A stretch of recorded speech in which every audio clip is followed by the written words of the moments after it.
Chittagong C&F agents অ্যাসোসিয়েশনের নির্বাচনে মনোনয়নপত্র উত্তোলন ঘিরে একটি পক্ষ অবস্থান কর্মসূচি পালন করেছে।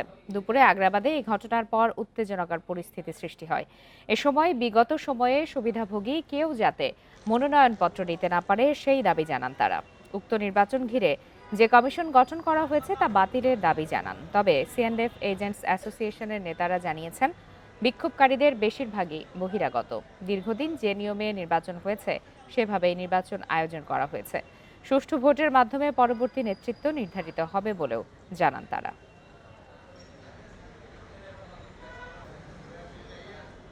আমরা চাই নির্বাচন, কখনোই এই অ্যাসোসিয়েশনের নির্বাচন ব্যতীত অন্য কোনোভাবে কেউ দায়িত্বে আসতে পারেনি, আমরাও না। ভবিষ্যতে আমরা প্রত্যাশা করব নির্বাচনের মাধ্যমেই যেন এই নতুন কার্যনির্বাহী পরিষদ আসে।